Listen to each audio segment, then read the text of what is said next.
요즘 기름값이 참 많이 올랐습니다. 그죠? 깜짝 놀랄 만큼 기름값이 올랐고, 기름값이 올랐으니까 아마 또 이제 전기료가 오를 것입니다. 기름으로 전기를 만드니까. 또 전기료가 오르게 되면 또 물가가 많이 오르겠지요.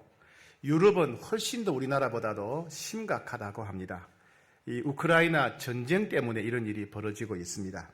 미국과 유럽의 정보 전문가들은 전 세계 여러 나라 중에서 가장 예측하기가 힘든 나라가 러시아라고 합니다. 왜냐하면 러시아의 모든 결정은 푸틴 한 사람이 하기 때문이라고 합니다.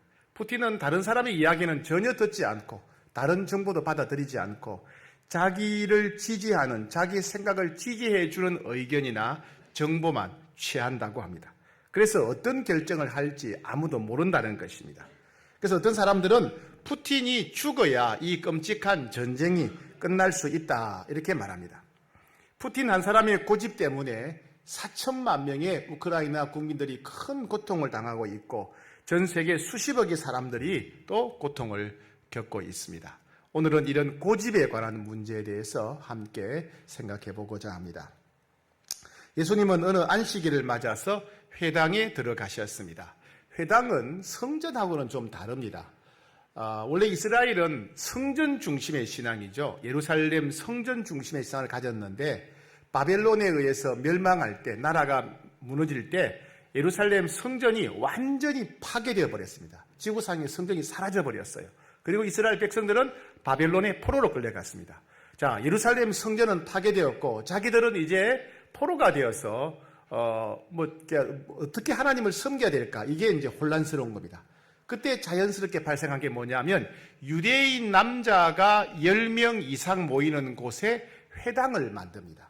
전 세계 어디 살든지 간에 유대인 남자 10명이 모이면 회당을 만들어서 그 회당에 안식일 저녁에 모입니다. 금요일 저녁에 안식일이니까 안식일에 모여서 성경을 읽고 기도하고 하는 이런 일들을 하게 되고 또 후손들을 교육하는 일들을 하게 됩니다.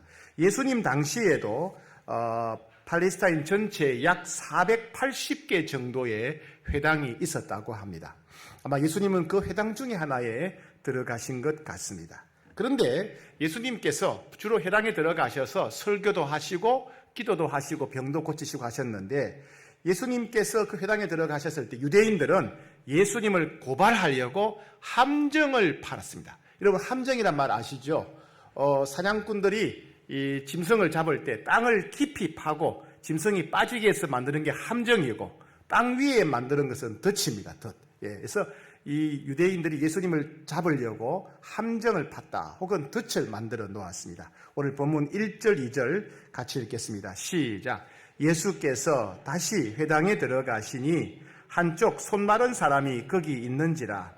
사람들이 예수를 고발하려 하여 안식일에 그 사람을 고치시는가 주시하고 있거늘. 자, 예수께서 다시 회당에 들어가셨다 그랬죠. 왜 다실까요? 반복했으니까. 요 앞에 누가복음 2장 23절 이하에 지난주 설교했죠. 그죠? 제자들이 안식일에 이삭을 따먹은 문제로 논란이 벌어졌고 예수님을 비판했던 날이 안식일이었어요. 그때 예수님은 안식일의 취지를 이야기하면서 그들의 생각이 잘못됐다는 것을 지적하셨습니다. 그 이어서 벌어진 사건이라고 할 수 있겠습니다. 유대인들은 예수님을 고발하기 위해서, 체포하기 위해서 함정을 팠습니다. 그 함정이 뭐냐 하면 예수님은 늘 안식일에 회당에 오실 때마다 설교도 하시고 그리고 그 자리에 병자들이 있으면 고쳐주셨어요. 중풍병자라든가 많은 병을 고쳐주셨지요.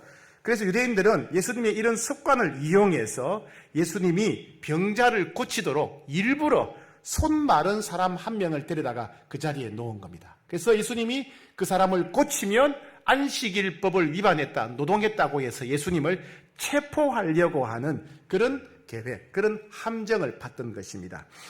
이 손 마른 자는 뭐냐 하면 손이 마비되었다, 팔이 마비되었다는 말입니다. 아마 중풍병에 걸린 것 같아요. 여러분 중풍에 걸리게 되면 몸에 마비가 오지요, 그죠? 중풍병으로 해서 손이 팔이 마비되어서 움직이지 못하는 사람을 한 명을 데려다가 놓은 겁니다. 예수님 보고 고치라는 거죠. 예수님이 그 사람을 고치시면 안식일에 노동을 했다고 해서 예수님을 체포할 계획이었던 것입니다. 그런 함정을 팠다는 이야기죠. 자, 여러분, 그들은 예수님 설교를 잘 들었을까요? 안 들었을까요? 아마 설교 잘 안 들었을 것 같아요. 그죠? 왜? 빨리 설교 끝나고 예수님이 병자를 고치시기를 기다렸기 때문에 그렇죠. 그래서, 야, 빨리 설교 마치고 저 병자 고치면 좋겠다. 이러면서 막 기다리는 거예요. 그래서 마치 이제 사냥꾼이 짐승이 함정에 빠지기를 기다리는 것처럼 그런 사냥꾼의 심정으로 빨리 설교 마치고 병 고쳐야 되는데 이러면서 막 이제 기다리고 있었습니다. 자, 그런데 예수님은 유대인들 스스로가 함정에 빠졌다 하는 것을 나중에 일깨워 주십니다.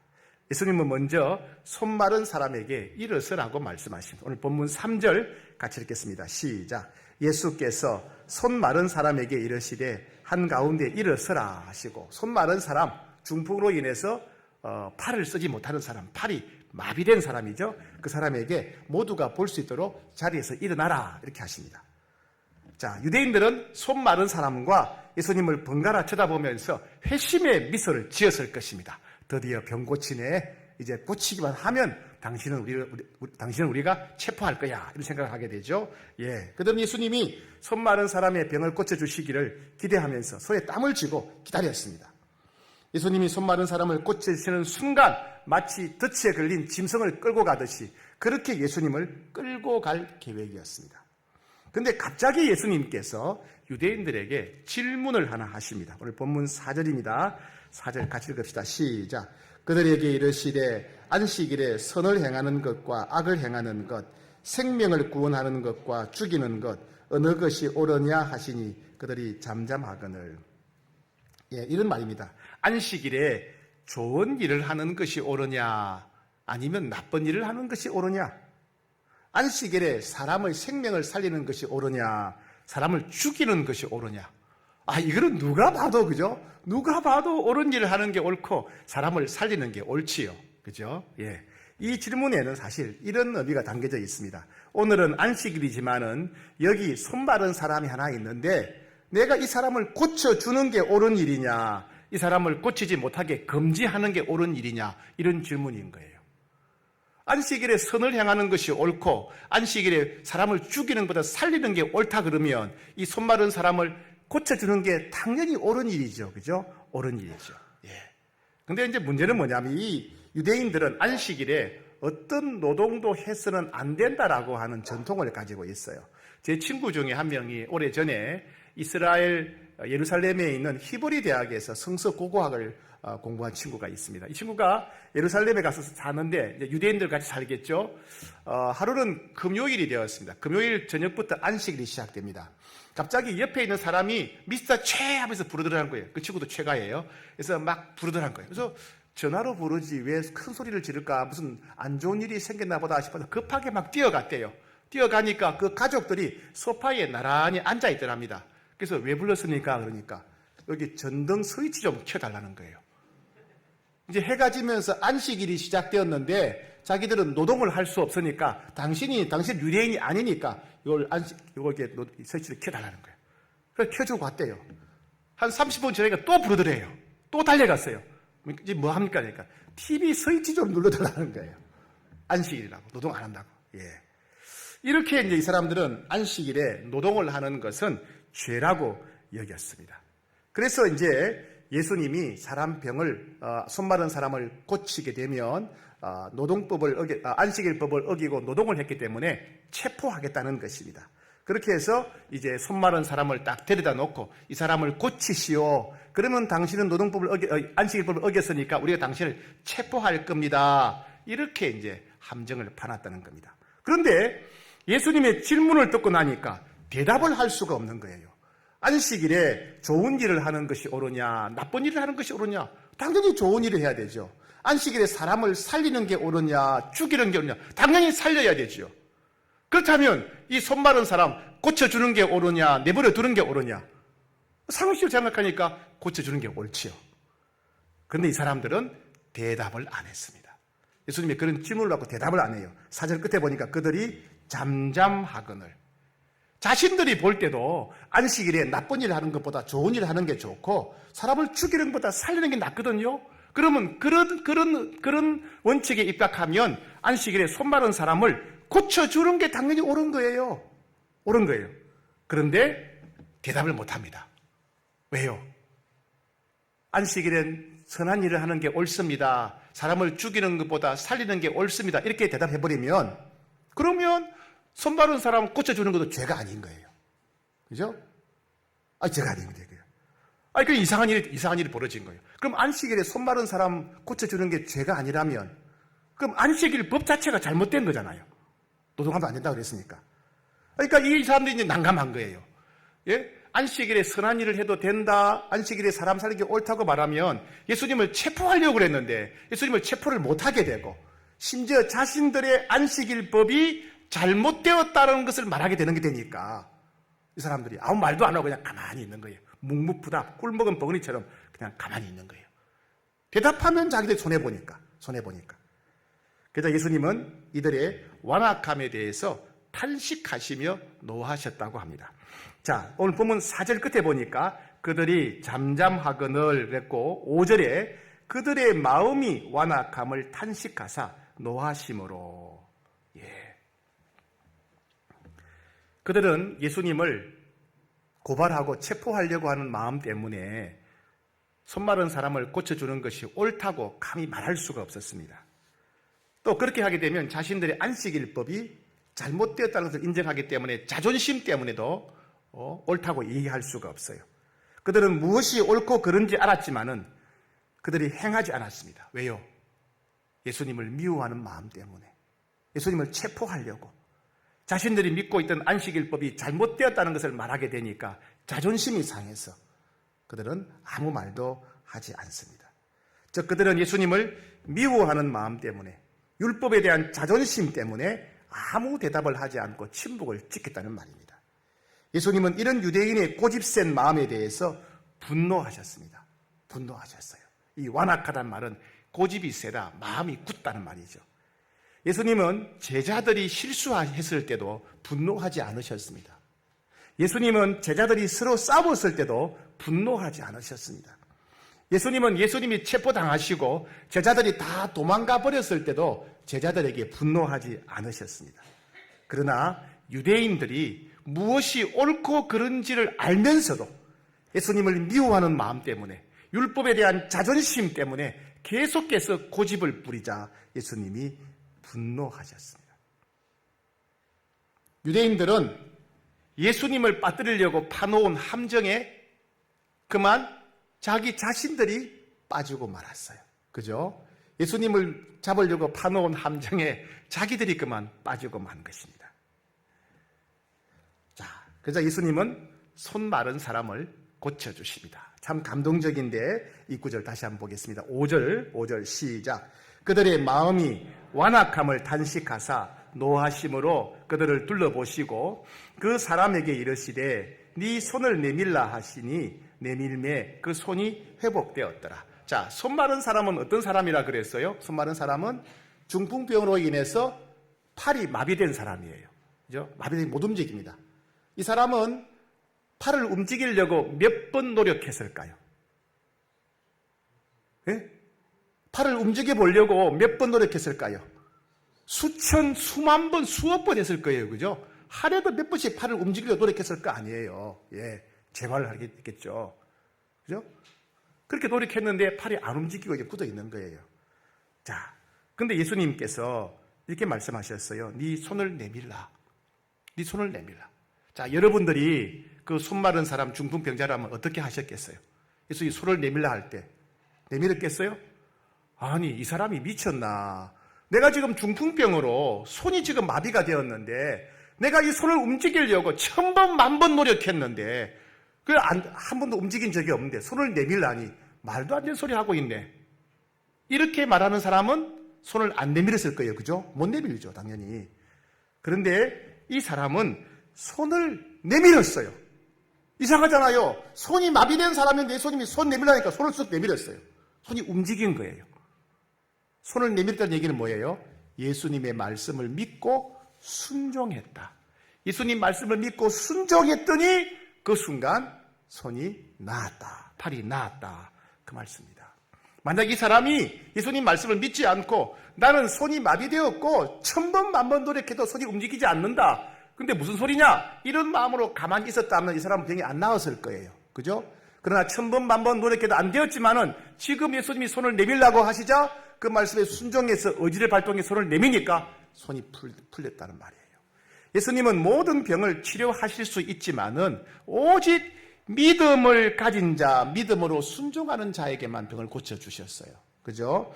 예. 누가복음 17장에 보면 10명의 나병 환자가 나옵니다. 10명의 나병 환자가 왔는데 예수님께서 그 자리에서 즉시 고쳐주신 게 아니에요. 뭐라고 그러셨습니까? 가서 제사장에게 너희 몸을 보이라.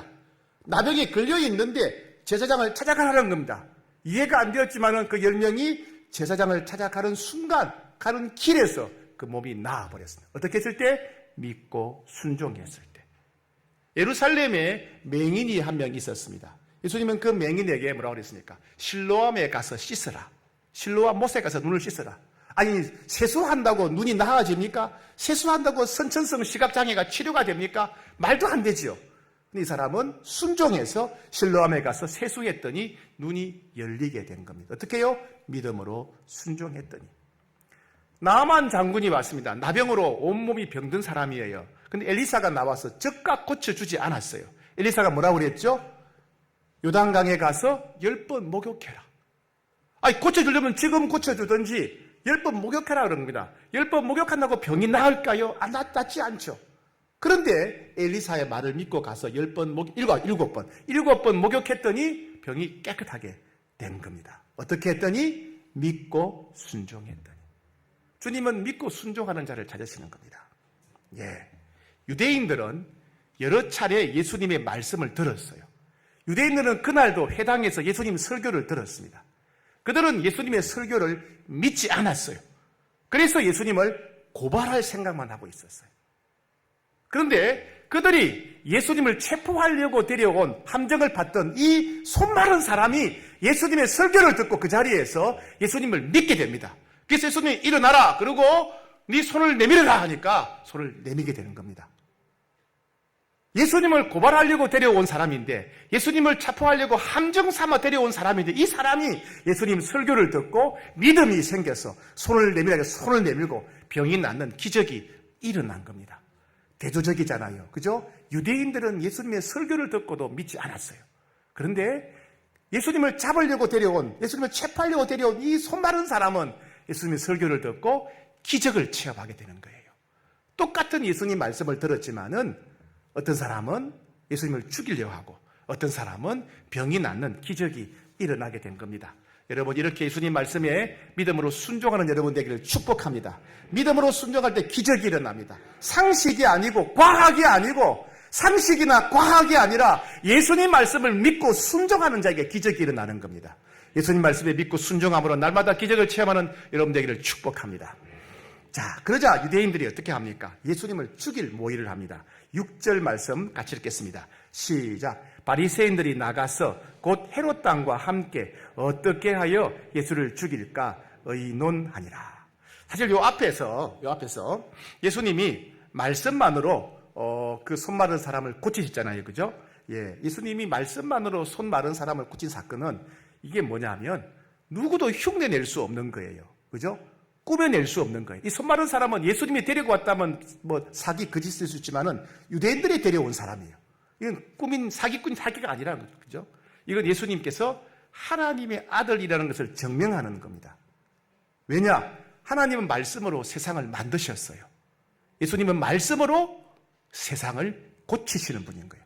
세상을 만드신 분이나 세상을 고치는 분은 동일한 분입니다. 이 사건은 예수님이 하나님의 아들이시라는 것을 증명하는 사건입니다. 자, 이 재밌지 않습니까? 유대인들은 예수님을 체포하려고 손 마른 사람을 데려왔는데 오히려 이 손 마른 사람이 예수님이 하나님과 동등한 메시아 그리스도라는 것을 증거하는 일이 되어버린 거예요. 예수님은 유대인들이 판 함정에 유대인들 스스로 빠지게 만든 다음에 거기에다가 폭탄을 던져 넣어버린 거예요.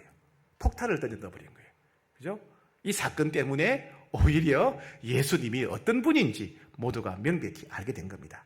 그런데 그럼에도 불구하고 유대인들은 오히려 그것을 보고 야, 예수님은 하나님과 동등한 분이구나. 예수님 잘 믿어야 되겠다. 이렇게 하지 않고 저놈 죽여버려야 되겠다. 결심을 하고 나가서 예수님을 죽이기 위해서 헤롯 왕과 협력하는 일을 벌입니다. 자, 이 헤롯 왕은 누구냐 하면 로마의 앞잡이들입니다. 로마의 앞잡이. 우리나라 식으로 말하면 친일파예요. 친일파. 그 당시 바리새인들은요, 서민들의 편에 서서 있었던 일종의 민족주의자들입니다. 민족주의자는, 바리새인들은 민족주의자들이고 이 헤롯 왕은 친로마 세력, 우리 식으로 말하면 친일파예요. 친일파. 여러분, 친일파들이 민족주의자나 독립투사를 좋아했습니까? 싫어했습니까? 싫어했죠. 그들 체포하는 일에 앞장섰죠. 혹은 민족주의자, 독립투사들은 친일파를 좋아합니까? 싫어합니까? 싫어하지요. 그런데 이 바리새인들과 헤롯 왕이 서로 협력합니다. 뭐 하려고? 예수님을 죽이려고. 평소에는 그렇게 서로 미워하고 앙숙이었는데 예수님을 죽이기 위해서 이 두 세력이 협력합니다. 말하자면 민족주의자들에게는 친일파보다 더 미운 사람이 예수님이었다. 친일파에게는 민족주의자보다, 독립투사보다 더 미운 사람이 예수님이었다는 뜻입니다. 그들은 끝까지 자신들의 생각을 포기하지 않았습니다.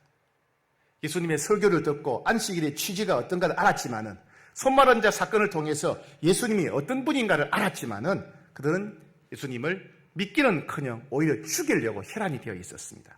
예수님은 이렇게 말씀하신 적이 있습니다. 요한복음 14장 11절, 지난주 큐티 본문입니다. 내가 아버지 안에 거하시고 아버지께서 내 안에 거하심을 믿으라. 그렇지 못하겠거든 행하는 그 일로 말미암아 나를 믿으라. 내 말을 믿으라. 내 말을 못 믿거든 내가 행하는 기적을 보고라도 나를 믿어라. 이렇게 말씀하셨어요.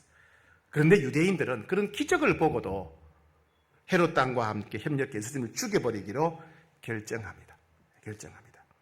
예수님이 하나님의 아들이시고 메시아라는 명백한 증거가 그들 눈앞에서 펼쳐지지만은 그들은 절대로 믿지 않고, 아니 상상도 못할 고집을 부리면서 예수님을 죽이려고 합니다. 이 고집, 희한한 고집. 이 고집의 문제에 대해 생각해 보고자 합니다. 여러분, 우리도 혹시 이런 고집이 있는 게 아닌가 우리 스스로를 돌아봐야 됩니다. 고집이란 말은 긍정적으로도 쓰이고 부정적으로도 쓰입니다. 옳은 일에 대해서, 바른 일에 대해서 고집이 있는 사람은 소신이 있다, 뚝심이 있다 이렇게 좋게 표현합니다. 근데 누가 봐도 명백하게 잘못된 일인데 끝까지 고집을 피우는 사람, 또 무조건 자기가 옳다고 고집을 피우는 사람은 옹고집 혹은 똥고집이라고 합니다. 똥고집. 예. 옳은 일에 소신이 있는 사람은 박수를 받아야 마땅합니다. 하지만 옳지 않은 일에 대해서 끝까지 똥고집을 부리는 사람은 주변 사람들에게 고통과 상처를 줍니다. 똥고집은 악한 행동이고 죄라는 말입니다. 오늘 본문 5절에 보니까 그들의 마음이 완악함을 탄식하사 노하셨다. 이 완악하다는 말이 뭐냐면 마음이 딱딱하게 굳었다, 고집이 세다, 똥고집이 말입니다. 그들의 똥고집으로 인해서 주님이 탄식하사 노하셨다, 이런 말입니다. 똥고집은 무엇이 옳고 그른지 알지만은 계속 자기 주장을 펴고 포기하지 않는 사람, 똥고집이죠. 무엇이 나쁜 것인 줄 알면서도 계속 반복해 주장하는 사람, 똥고집이죠. 다른 사람에게 고통과 상처를 주는 것이라는 걸 알면서도 계속 반복해서 주장하는 사람, 똥고집이죠. 하나님이 원하시고 기뻐하시는 것이 무엇인지 알지만은 귀를 닫아버리고 자기가 좋아하는 것, 자기가 옳다고 생각하는 것을 계속 주장하는 것, 똥고집입니다.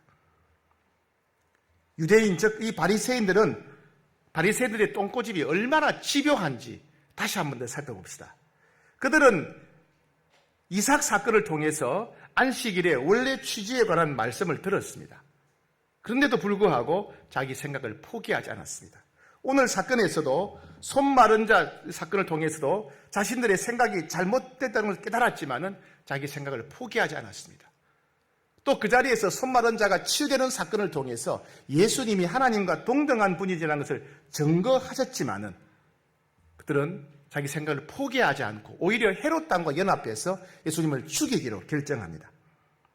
이 똥꼬집은 결국 예수님이 스스로 하나님의 아들이라고 주장한다고 해서 예수님을 신성 모독죄로 끌어서 고발하게 됩니다. 이 똥꼬집은 로마 법정의 신성 모독죄가 죄목에 해당되지 않자 예수님 스스로 왕이라고 한다고 해서 예수님을 내란 음모죄로 로마 정부에 고발하게 됩니다. 이 똥꼬집은 로마 총독인 빌라도가 아무리 예수님을 신문해도 죄를 찾지 못하게 되자 결국 빌라도를 협박해서 사형 선고를 내리게 하고 예수님을 죽게 만들었습니다. 똥꼬집의 결국은 우리를 구원하러 오신 하나님을 죽이는 데까지 갔다는 이야기입니다. 이 똥꼬집이 얼마나 무서운 죄인지를 보여줍니다. 그런데 성경을 보면 이 완악함이라는 단어가 반복해서 계속 나옵니다.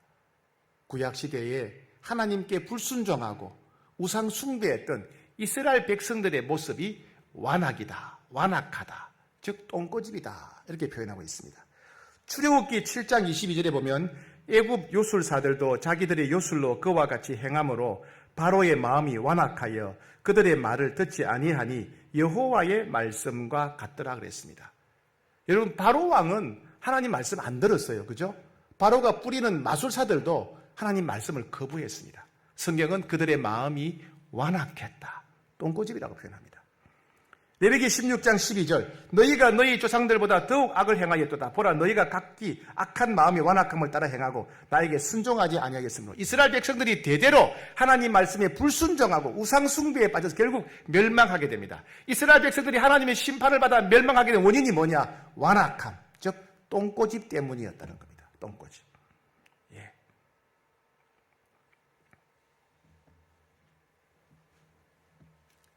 우리는 우리 안에 이와 같은 똥꼬집이 있는가 없는가 우리 자신을 잘 돌아보고 우리 안에 이런 똥꼬집이 있다면 잘라내야 됩니다. 유대인들은 예수님에 대한 시기 질투심 때문에, 시기하는 마음 때문에 똥꼬집을 부렸습니다. 자신들의 안식일법, 종교적 전통이 항상 옳다는 자존심 때문에 똥꼬집을 부렸습니다. 어떤 사람은 자기 생각이, 자기 경험이 항상 옳다고 생각하는 교만 때문에 무조건 자기가 옳다고 똥꼬집을 부립니다. 어떤 사람은 자기가 더 인정받고 자기가 더 좋은 것을 차지하려고 하는 욕심 때문에 똥꼬집을 부립니다. 어떤 사람은 과거에 받았던 마음의 상처 때문에 자기를 보호하려고 하는 본능 때문에 똥꼬집을 부립니다. 어떤 사람은 잘못된 편견이나 잘못된 지식 때문에 똥꼬집을 부립니다. 어떤 사람은 과거의 사건으로 인해서 특정한 사람, 특정한 상대방에 대해서 절대로 마음을 열지 않고 거부하면서 똥꼬집을 부립니다. 어떤 이유에서든지 간에 똥꼬집을 부린다는 것은 사랑하기를 거부하는 것입니다. 진리에 불순종하는 죄라는 말입니다. 여러분, 독을 먹으면 누구든지 죽습니다. 배가 고파서 독을 먹든지 심심해서 독을 먹든지 재미삼아 독을 먹든지 간에 독약을 먹으면 누구나 죽습니다. 어떤 이유로 똥꼬집을 부리든지 간에 똥꼬집은 죄입니다. 교회에서나 가정에서나 직장에서나 똥꼬집을 부리는 것은 죄라는 사실을 기억해야 됩니다. 이 똥꼬집은 세 가지 결과를 가져와요. 세 가지 결과. 첫 번째, 똥꼬집은 우리의 눈과 귀를 마비시켜버립니다.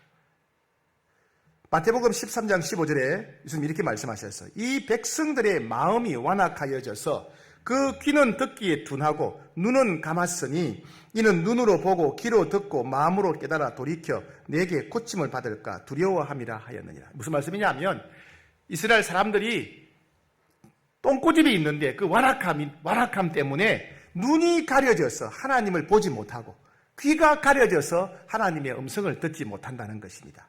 즉 똥꼬집은 사람의 눈을 가려서 말씀을 깨닫지 못하게 만들어요. 똥꼬집은 우리의 귀를 가려서 하나님의 음성을 듣지 못하게 만드는 겁니다.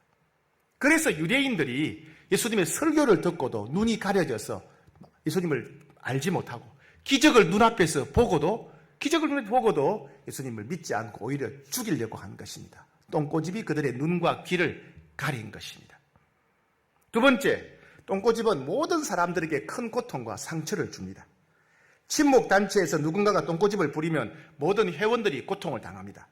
가정이나 교회에서나 누군가가 똥꼬집을 부리게 되면 마치 가족들은 숨이 막히는 것처럼 고통을 느낍니다. 똥꼬집을 부리는 사람과는 대화도 안 되고 타협도 안 되기 때문입니다. 그래서 똥꼬집을 부리는 사람과 함께 살고 함께 일하는 것은 큰 고통입니다. 똥꼬집을 부리는 사람과 함께 사느니 차라리 제주도 돌하룻밤과 함께 사는 게 더 낫다고 말합니다. 왜요? 최소한 제주도 돌하룻밤은 똥꼬집을 안 부리기 때문입니다. 똥꼬집을 부리는 사람과 함께 일하느니 차라리 허수아비하고 함께 일하는 게 낫다고 생각합니다. 왜요? 허수아비는 똥꼬집은 안 부리기 때문에 그렇습니다.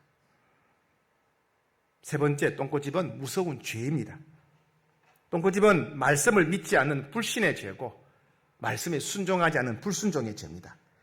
잘못된 것인 줄 알면서도 계속 고집을 부리는 사람들은 애굽의 바로 왕처럼 심판을 당할 것입니다. 자신이 옳지 않다는 것을 알면서도 끝까지 포기하지 않는 사람들은 바벨론의 포로로 끌려간 이스라엘 백성들처럼 심판을 당할 것입니다. 똥꼬집을 부리는 사람들은 다른 사람들의 상처를 주고 공동체에 큰 고통을 주는 사람들이기 때문에 예수님을 십자가에 못 박은 바리새인이나 제사장들처럼 무서운 형벌을 받게 될 것입니다. 오늘 본문 5절에 보니까 그들의 마음이 완악함을 탄식하사 노하셨다. 분노하셨답니다. 이 분노는 예수님의 심판을 말합니다. 우리는 똥꼬집에 대해서 어쩔 수 없이 참고 넘어가지만은 하나님은 똥꼬집 부리는 사람에 대해서 분노하시며 심판하신다는 말씀입니다. 그렇다면 어떻게 해야 우리 안에 있는 똥꼬집을 이길 수 있겠습니까? 우리 각자 안에 있는 똥꼬집을 이기는 비결이 무엇이겠습니까? 첫 번째, 우리의 똥꼬집을 십자가에 못 박아야 됩니다. 갈라디아서 2장 20절, 내가 그리스도와 함께 십자가에 못 박혔나니 그러니 이제는 내가 산 것이 아니요 오직 내 안에 그리스도께서 사신 것이라. 이제 내가 육체 가운데 사는 것은 나를 사랑하사 나를 위하여 자기 자신을 버리신 하나님의 아들을 믿는 믿음 안에 사는 것이라. 우리는 우리 안에 똥꼬집이 있다는 것을 인정해야 됩니다. 나 자신의 똥꼬집 때문에 나 자신은 물론 내 주변 사람들이 큰 고통을 겪고 있다는 사실을 인정해야 됩니다. 그리고 내 똥꼬집 때문에 예수님이 십자가에서 죽으셨다는 사실을 기억해야 됩니다. 그리고 우리 똥꼬집을 십자가에 못 박아야 됩니다. 예수 믿기 전에 옛 사람을 십자가에 못 박듯이 우리 똥꼬집을 십자가에 못 박아야 돼요. 십자가에 못 박는 얘기는 죽는다는 말입니다. 심판을 받는다는 말입니다. 우리 똥꼬집이 죽어야 되고 심판을 받아야 됩니다. 똥꼬집을 십자가에 못 박고 다시는 돌아보지 말아야 됩니다. 똥꼬집을 죄임을 인정하고 십자가에 못 박고 다시는 돌아보지 말아야 된다는 겁니다. 두 번째, 오직 성령 충만해야 됩니다. 똥꼬집을 부리는 사람은 악한 영, 교만한 영, 더러운 영, 무자비한 영, 무식한 영들의 지배를 받는 사람입니다. 예수 그리스도의 이름으로 악한 영을 대적하고 더 이상 악한 영의 지배를 받지 않고 성령님의 지배를 받아야 됩니다. 성령 충만하지 않는다면 누구에게도 희망이 없습니다. 에스겔 선지자가 바벨론의 포로로 끌려갔는데 늘 하나님께서 포로 생활에서 해방시켜 주시고 예루살렘으로 돌아갈 수 있기를 기도했습니다. 그런데 어느 날 에스겔 선지자가 가만히 생각해 보니까 이스라엘 백성들이 바벨론 포로에서 해방되어서 예루살렘으로 돌아가더라도 그게 희망이 아니라는 것을 깨달았어요. 왜요? 이스라엘 백성들은 조상대대로 하나님 말씀에 불순종하는 것이 습관이 되었기 때문에 이스라엘 백성들은 대대로 하나님 말씀에 불순종하고 자기가 옳다고 생각하는 대로 행하는 똥꼬집을 뿌리기 때문에 똥꼬집이 역사적인 습관이 되었기 때문에 포로에서 해방되어 이스라엘로 돌아가더라도 그들은 바뀌지 않을 것이라는 것을 알았습니다. 그래서 절망합니다. 절망. 희망이 없다는 거예요. 희망이 없다는 거예요. 똥꼬집을 끊어버릴 수 있는 희망이 없는 거예요. 그때 성령님께서 오셔서 에스겔 선지자에게 말씀하십니다. 에스겔 36장 26절 또 새 영을 너희 속에 두고 새 마음을 너희에게 주되 너희 육신에서 굳은 마음을 제거하고 부드러운 마음을 줄 것이다. 언젠가 성령님이 오실 것이다. 성령님이 오셔서 너희 안에 있는 굳은 마음을 제거하고 부드러운 마음을 줄 거다. 굳은 마음이 뭐예요? 완악한 마음, 똥꼬집인 거예요. 언젠가 성령님이 오셔서 너희들 안에 있는 똥꼬집을 제거하고 순종하는 마음을 줄 것이다. 순종하는 마음을. 그게 너희들의 희망이다. 그런 말씀이에요. 내 능력만으로는 절대로 하나님의 마음과 뜻을 알 수 없습니다. 오직 성령 충만해야 하나님의 마음이 무엇인지, 하나님의 뜻이 무엇인지 알 수 있습니다. 여러분, 사람이 참 안 변하잖아요. 그죠? 사람이 참 변하지 않습니다. 여러분, 수십 년 같이 살았던 배우자들 잘 안 변하지 않습니까? 그죠? 그런데 성령 충만하면 변하여 새 사람이 될 수 있습니다. 성령 충만하면 딱딱한 마음, 완악한 마음이 변해서 새로운 사람이 된다는 말씀입니다. 성령 충만하게 되면 자기의 생각과 고집을 내려놓을 수 있습니다. 성령 충만하면 하나님의 말씀대로 순종할 수 있습니다. 오직 성령 충만을 사모하는 여러분 되시기를 축복합니다.